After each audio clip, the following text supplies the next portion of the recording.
All right, let's dive right into this explainer. Have you ever wondered how the top creators just seem to effortlessly hold our attention? I mean, it's kind of crazy, right? Today, we're dissecting what we're going to call the viewer journey. And spoiler alert, it is not about luck and it's definitely not about sudden viral accidents. It's actually all about structural discipline, human psychology, and some honestly fascinating math behind how we keep human attention glued to a screen.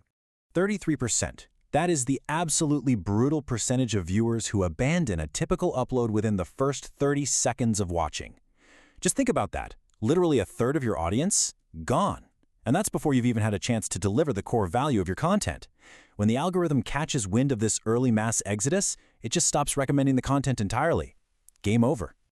So how exactly do you beat that drop-off? How on earth do the masters of the platform keep people locked in for 20 whole minutes? Well, we're going to break down the anatomy of viral success right now. We'll walk through the exact chronological journey of a viewer. We're engineering this step by step, starting from that split second they scroll past you in their feed, all the way down to the final second of your content. Section 1, Engineering the Perfect Click, or basically how to win the feed on mobile. Okay, so since over 70% of views happen on tiny phone screens, it's actually fascinating to see just how strict top creators are about designing for that specific constraint.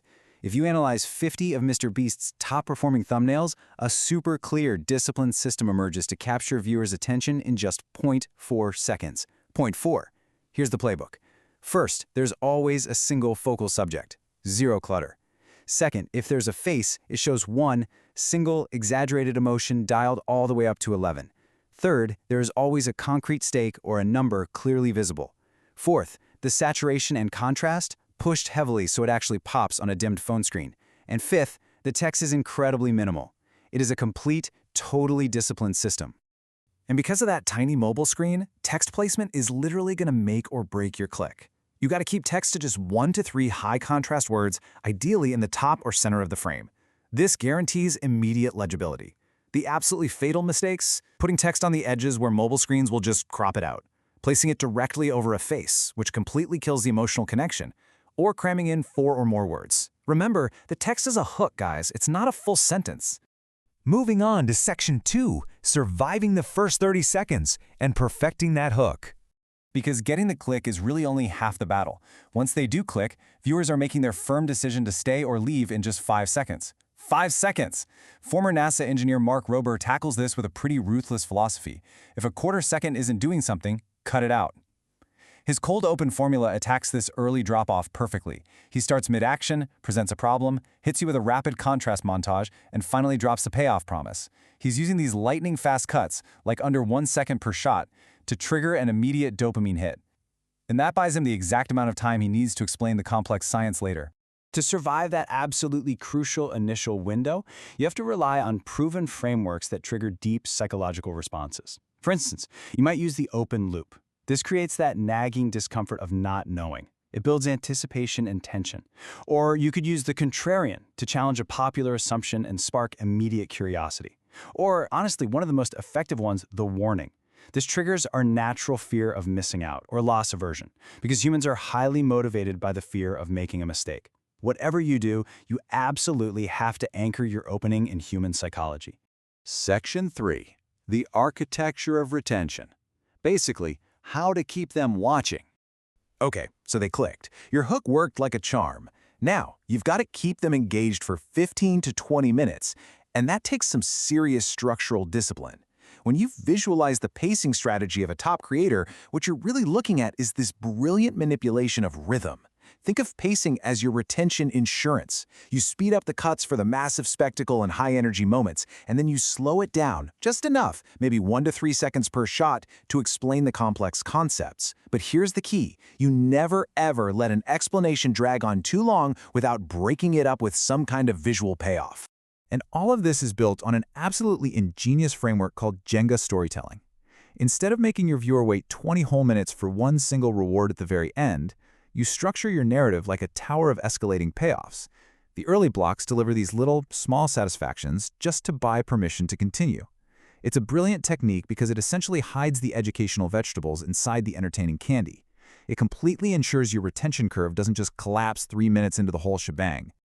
Another absolute masterclass in retention comes from Ryan Trahan. He uses really simple, constraint-based rules, like surviving on a single penny or traveling 50 states in 50 days, to build out these incredibly deep narrative arcs. By bringing in daily episodic pacing and real personal stakes, he takes passive watching and turns it into highly engaging appointment viewing. This serialization is pure gold. It keeps the audience coming back day after day after day, which massively increases both cumulative watch time and long-term loyalty. Which brings us to Section 4, the A/B testing system, or why you should always choose data over instinct. Ultimately, mastering this entire funnel isn't about guessing, it's about systematically testing your way to success. And there's a massive misconception we need to clear up right now. When you run a thumbnail A/B test on YouTube, the algorithm doesn't just reward the highest click-through rate, oh no. The algorithm actually picks the winner based on watch time share per impression. So if a clickbait thumbnail gets a ton of clicks, but those viewers bounce 15 seconds later, it loses. This proves that an honest promise that attracts the right audience is always going to be pure clickbait. Now, when you're actually ready to run these tests, which you should usually do over a 7 to 14-day period just to account for normal weekly traffic shifts, you've got to follow a strict hierarchy. Do not test everything at once, please. Start with massive changes in Step 1. We're talking entirely different facial expressions or completely new subject framing. Once you nail down a winner there, then you move to Step 2 for medium adjustments, like tweaking your text phrasing.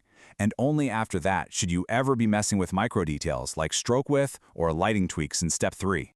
As our analysis of all these top creators clearly shows, the rules are not secrets, the discipline is. Think about it. Literally anyone can know to use high contrast colors or employ a 30-second psychological hook or use Jenga storytelling. The information is out there. But executing this disciplined, strictly data-driven approach on every single upload over a long period of time, that is what actually builds a custom, repeatable playbook for your success. So as you take a hard look at your own content strategy right now, I want you to ask yourself, are you relying on instinct or are you actually building a system? Are you leaving your growth totally up to chance, just crossing your fingers and hoping for a viral hit? Or are you finally ready to engineer your success step by step?